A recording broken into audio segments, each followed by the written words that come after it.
Hello everyone, welcome to Veranda Race. So, இப்போ இன்னைக்கு வந்து application problems தான் பார்க்க போறோம். So, upcoming இருக்கிற எல்லா insurance and SBI clerk mains examsக்குமே யூஸ்ஃபுல்லா இருக்கும். So, clerk mainsல எடுத்துக்கிட்டோம் அப்படின்னா application problemsக்குமே weightage அதிகமா இருக்கும்.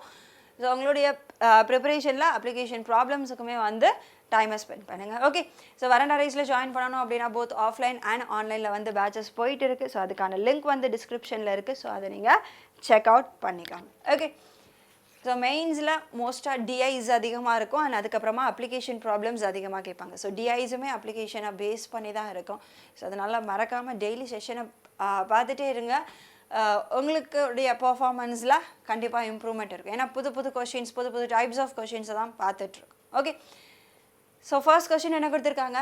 Two types of rice worth ₹97 per kg and ₹123 per kg are mixed with third variety in the ratio 1:1:2. If the mixture worth is ₹112 per kg, find the price of a third variety. So, three types of varieties இருக்கு. அதனுடைய cost price வந்து என்னவா இருக்கா? 97, 123 and third variety ஓட price தெரியாது, அதை தான் நம்ம calculate பண்ணணும். என்ன ரேஷியோல mix பண்றாங்க? 1:1:2ன்ற ரேஷியோல mix பண்றாங்களா? ஓகேவா? அப்போ 1 kg நம்ம கன்சிடர் பண்ணிக்கிட்டோம் அப்படின்னா இங்க என்ன வரும்? 97 plus 123 plus 2x. அப்போ டோட்டலா எத்தனை kgs வந்திருக்கு? 4 kgs.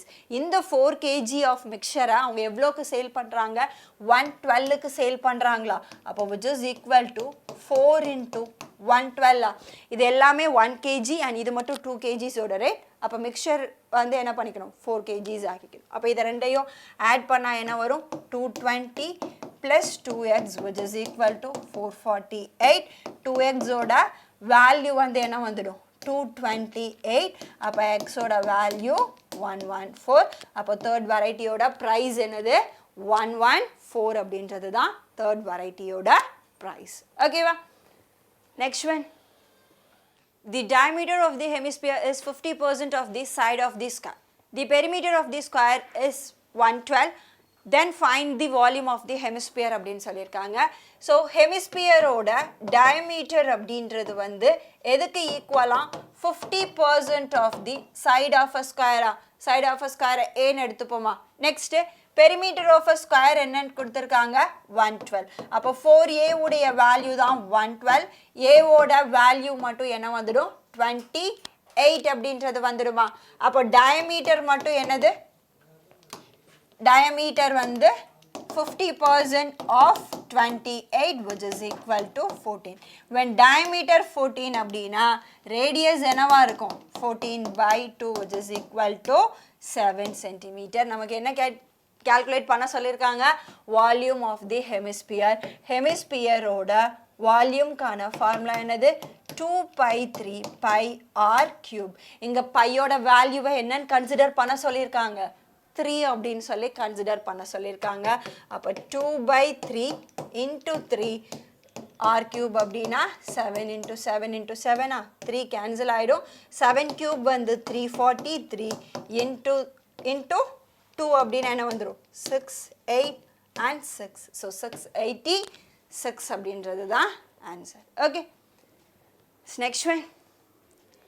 If the present age of A and B is in the ratio 7:5, while that of P and Q is 5:4, if the sum of the ages of A and B to that of P and Q is in the ratio 4:1, then find the ratio of the ages of B to Q ன்னு சொல்லியிருக்காங்க. A to B கான age ratio என்னது? 7:5. P to Q கான ratio என்னது? 5:4 அப்படின்றது. ஓகேவா? So இதை என்னன்னு எடுத்துப்போம்? இதை ரெண்டையும் எக்ஸ்ன்னு எடுத்துக்கலாம். P and Qவை Yன்னு எடுத்துக்கலாமா? Next is sum of the ages of A and B to P and Q. ஓகேவா? அதாவது A plus B by P plus Q என்னன்னு கொடுத்துட்டாங்க? 4/1ன்னு கொடுத்துட்டாங்க. இதை ஆட் பண்ணா என்ன வரும்? 12x by இதை ஆட் பண்ணா 9y which is equal to 4/1. 4 3 times cancel ஆகும். 3 இங்க 3 times cancel ஆகும். So x by y ஓட ratio என்னது? 3/1 அப்படின்றது. நமக்கு என்ன கேட்டிருக்காங்க? The ratio of the ages of B to Q Q. ஓகேவா? ஸோ B to Q தான் என்னன்னு கேட்டிருக்காங்க. B ஆக்சுவலாக என்னது 5x, Q ஆக்சுவலாக என்னது 4y. X ஓட வேல்யூ வந்து 3 அப்போ இங்கே 15, y ஓட வேல்யூ 1 அப்படின்னா 1. So 1 and 4. 15 is to 4 அப்படின்றது ஆன்சர். ஓகேவா? X ஓட வேல்யூ 3 and y ஓட வேல்யூ 1 சப்ஸ்டிட்யூட் பண்ணா 15 is to 4 அப்படின்றது answer. Next one. P has borrowed a sum of 5 years at the rate of 10% simple interest, while Q borrowed it for compound interest for 3 years at the same rate. At that time of repayment, P has to pay rupees 676 more than Q. Find the total amount paid by P. So, இதில் என்ன சொல்கிறாங்க? Principal வந்து சேமாக இருக்குது. So, P வந்து 5 yearsக்கு 10% simple interestல வாங்குறாங்க. அதே அமௌண்ட்டை Q வந்து 10% ரேட் ஆஃப் இன்ட்ரெஸ்ட்டில் 3 இயர்ஸுக்கு வாங்குறாங்க. ஸோ அதுக்கான டிஃப்ரென்ஸ் வந்து எவ்வளோ வருதான்? P has to pay 676 more than. So Pக்கு தான் இன்ட்ரெஸ்ட் வந்து அதிகமாக இருக்குது. ஸோ இங்கே பிரின்சிபல் வந்து ரெண்டுக்குமே சேம் தான். ஸோ 100ன்னு எடுத்துப்போம். அப்போ 5 into 10 என்னது 50%. ஓகேவா? ஸோ 50% ஆஃப் எக்ஸுக்கும் 50%க்கும் same rate of interest 3 years compound இன்ட்ரெஸ்ட்டுக்கு வந்து என்ன வந்துடும் 33.1%. இது ரெண்டுக்குமான டிஃப்ரென்ஸ் தான் என்னன்னு கொடுத்துருக்காங்க 676ன்னு கொடுத்துருக்காங்க. நம்ம கால்குலேட் பண்ண வேண்டியது amount paid by P. Amount அப்படின்றது always principal plus rate of interest. P வந்து simple interest தானே. principal வந்து 100%, simple interest 50% அப்படின்னா நம்ம என்ன calculate பண்ணணும்? 150% ஓட வேல்யூ என்ன அப்படின்றது தான் calculate பண்ணணும். ஸோ இப்போ இது ரெண்டுக்குமான டிஃப்ரென்ஸ் எடுத்தால் என்ன வரும்? 16.9% உடைய வேல்யூ தான் 676. ஸோ 150% உடைய வேல்யூ என்ன? பர்சன்டேஜ் கேன்சல் ஆகிடுமா? ஓகேவா? ஸோ அகைன் இங்கே டெசிமலுக்கு இங்கே 0வை ஆட் பண்ணிப்போம். ஓகேவா? 169 into 4 வந்து என்ன வந்துடும்?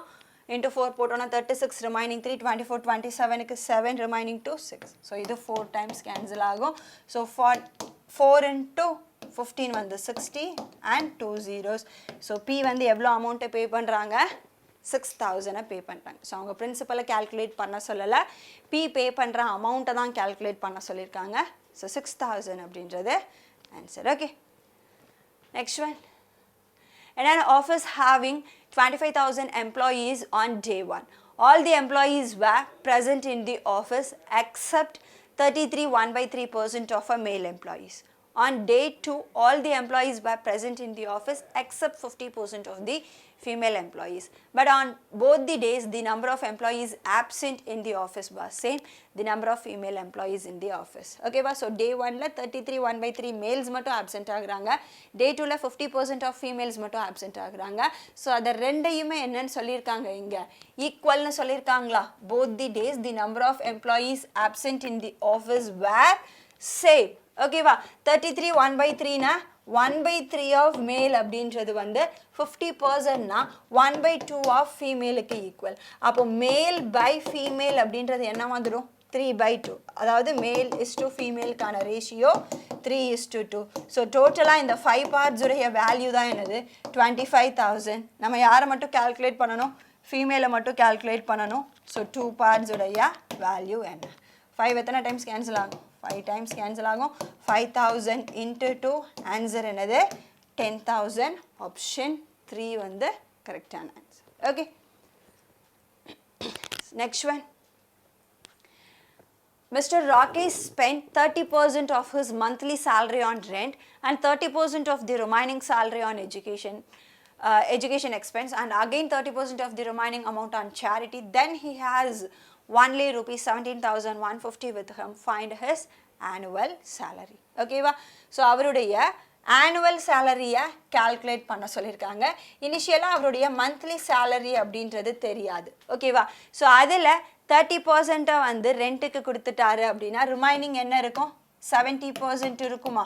ஓகேவா ஸோ இந்த 70%ல தான் என்ன பண்ணுறாங்க அகைன் 30% வந்து எஜுகேஷன் பர்பஸுக்காக ஸ்பெண்ட் பண்ணுறாங்க அப்போ ரிமைனிங் எவ்வளோ இருக்கும் ரிமைனிங் 70% இருக்கும் ஸோ இந்த ரிமைனிங்கில் அகைன் என்ன பண்ணுறாங்க 30% ஆஃப் தி ரிமைனிங் அமௌண்ட்டை வந்து சேரிட்டிக்கு கொடுக்குறாங்க ஓகேவா அப்போ ரிமைனிங் சேரிட்டிக்கு போக ரிமைனிங் எவ்வளோ இருக்கும் 70% இருக்கும் ஸோ இதனுடைய வேல்யூ தான் என்னது 17150 ஓகேவா ஸோ 0 எல்லாத்துலேயுமே கேன்சல் ஆகிடுமா கேன்சல் ஆகிடுச்சு அப்படின்னா இங்கே என்ன இருக்கு 7 into 7 to 7 into x which is equal to 17150 and இங்கே 3 zeros இருக்கு ஸோ 7 எத்தனை டைம்ஸ் கேன்சல் ஆகும் 2 times and remaining 3 இருக்கு 4 times and remaining 3 50 again 7 ஆல கேன்சல் பண்ணுறோம் அப்படின்னா 350 7 ஆல கேன்சல் பண்ணுறோம் அப்படின்னா 50 அப்போது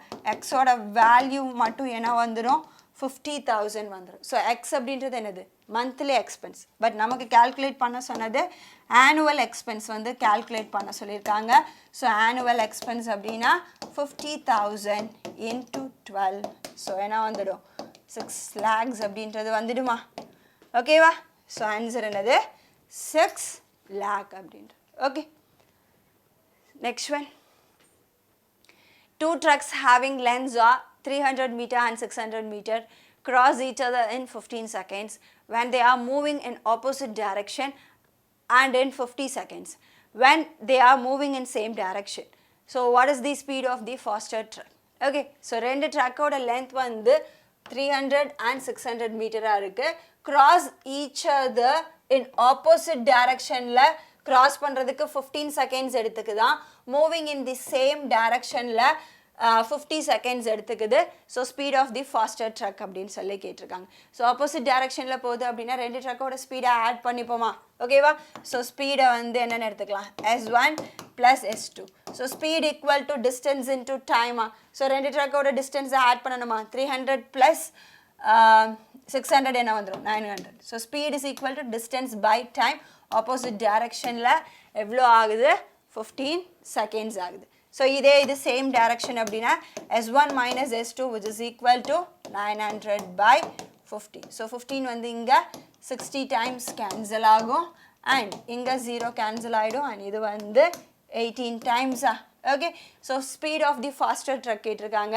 S1 + S2 60 S1 - S2 வந்து 18 so S1 வேணும் அப்படின்னா ரெண்டையும் ஆட் பண்ணி by 2 so 60 + 18/2 which is equal to 78/2 answer என்னது 39 meter per second so option 2 வந்து கரெக்டான answer okay next one boat P and boat Q can row at 45 km/h and 25 km/h respectively in still water in a lake and the speed of the stream is 15 km/h.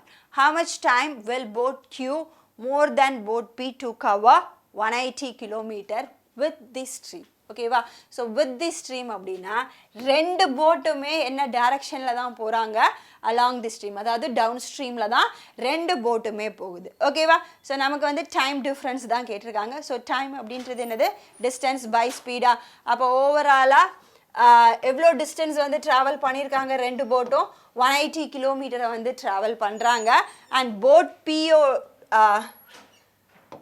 பியோட speed வந்து எவ்வளோ இருக்குது 45 kilometre and கியூவோட speed வந்து என்னது 25 and ஸ்ட்ரீமோட speed என்னன்னு கொடுத்துட்டாங்க 15 கொடுத்துட்டாங்களா ஓகேவா அப்போ இந்த 180 கிலோமீட்டரில் வந்து போட் பி வந்து போகணும் அப்படின்னா டவுன் ஸ்ட்ரீமில் ஸ்பீடை ஆட் பண்ணிப்போமா ஸோ இது ரெண்டையும் ஆட் பண்ணால் என்ன வந்துடும் 45 + 15 வந்து 16 வரும் அண்ட் இங்கே இது ரெண்டையும் ஆட் பண்ணோம் அப்படின்னா 40ன்றது வரும் ஓகேவா ஸோ யாருடைய ஸ்பீட் கம்மியாக இருக்கோ அதை போட்டுக்கிட்டோன்னா டிஃப்ரென்ஸில் கொஞ்சம் ஈக்குவலாக இருக்கும் ஸோ 180/40 - 180/60 ஸோ 0 கேன்சல் ஆகிடுமா 6 வந்து 3 times இங்கே 4 வந்து 4.5 times ஸோ 4.5ல் 3 போச்சு அப்படின்னா 1.5 hours 1.5 hours எப்படி எழுதிக்கலாம் 1 hour 30 minutesன்னு எழுதிப்போமா ஓகேவா ஸோ பிக்கு இது ரெண்டையும் ஆட் பண்ணால் 60 வரும் இங்கே இது ரெண்டையும் ஆட் பண்ணோம் அப்படின்னா 14 வரும் ஓகேவா ஸோ ரெண்டுமே with the stream னு கொடுத்ததுனால ரெண்டுமே டவுன் ஸ்ட்ரீமில் தான் போகுது, ஒன்று டவுன் ஸ்ட்ரீம் ஒன்று அப் ஸ்ட்ரீம் கிடையாது. ஸோ ரெண்டுமே டவுன் ஸ்ட்ரீமில் 180 கிலோமீட்டரை கிராஸ் பண்ணுறதுக்கு ஆகிற டைம் டிஃப்ரென்ஸ் என்ன அப்படின்னு சொல்லி தான் கேட்டிருக்காங்க. ஸோ 1 hour 30 minutesன்றது answer. Okay, next one. The ratio of the cost price of a chair to that of table is 7:9. Chair was sold at profit of 80% and table was sold at profit of 20%.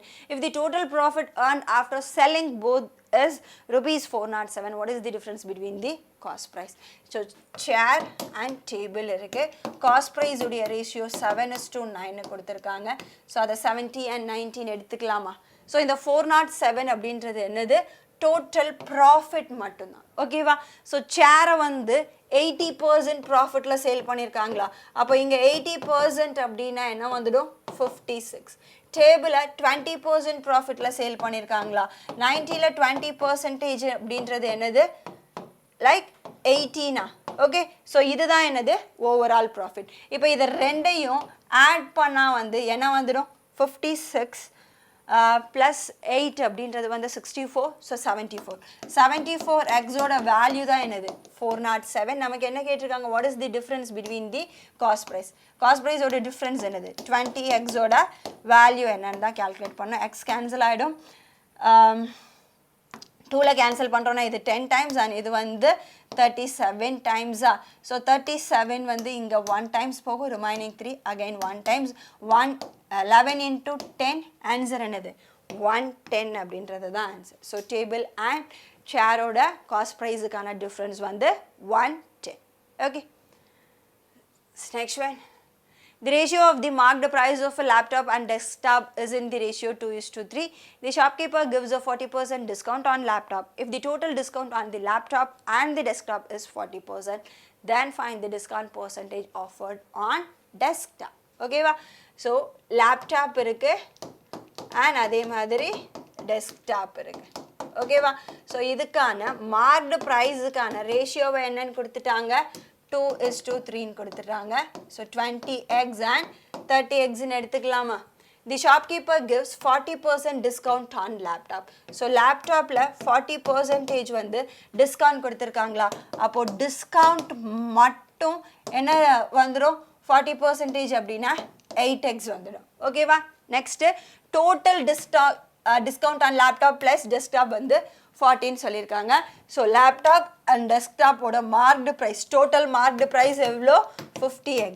So இதிலேருந்து total discount எவ்வளோ கொடுத்துருக்காங்க? 40%. So 50ல் 40% அப்படின்றது என்ன வந்துடும்? 20xன்னு வந்துடுமா? அப்போ ஓவராலாக discount வந்து 20xன்னு இருக்குது. அண்ட் லேப்டாப்புக்கான டிஸ்கவுண்ட் மட்டும் எவ்வளோ? ஓகேவா? ஸோ லேப்டாப் ப்ளஸ் டெஸ்க்டாப்போட டிஸ்கவுண்ட் வந்து 20x. லேப்டாப்போட டிஸ்கவுண்ட் வந்து ஆல்ரெடி 8xன்னு தெரியும். அப்போ டெஸ்க்டாப்போட டிஸ்கவுண்ட் எவ்வளோ? 12x. ஓகேவா? ஸோ இந்த 12x அப்படின்றது 30ல் எவ்வளோ பர்சன்டேஜ் அப்படின்னு சொல்லி தான் கேல்குலேட் பண்ணணும். ஓகேவா? ஸோ எவ்வளோ வரும்? 12/30 into 100. 0 கேன்சல் ஆயிடும். 3 4 times. So which is equal to answer என்னது? 40% டிஸ்கவுண்ட் வந்து எதில் கொடுத்துருக்காங்க? டெஸ்க்டாப்பில் கொடுத்துருக்காங்க. ஓகேவா? ஸோ மெயின்ஸ் எக்ஸாமை பொறுத்த வரைக்கும் டிஐஸ் கஷ்டமாக இருக்குது. இல்லை அவங்க கொடுக்குற லைக் மிஸ்ஸிங் நம்பர்ஸ் ஏதாவது கொடுத்தா கூட அதுவுமே பிட் ஆஃப் கேல்குலேட்டிவாக தான் இருக்கும். ஸோ டிஐஸ் எல்லாம் கஷ்டமாக இருக்கும்போது அப்ளிகேஷன் ப்ராப்ளம்ஸ் வந்து ஈஸியாக தான் இருக்கும். ஸோ அப்ளிகேஷன் ப்ராப்ளம்ஸை எக்ஸாம்ஸில் வந்து ட்ரை பண்ணுங்கள். ஓகேவா? ஓகே, ஸோ இந்த செஷன் உங்களுக்கு யூஸ்ஃபுல்லாக இருந்திருக்கும்னு நினைக்கிறேன். We will meet in next class. Thank you.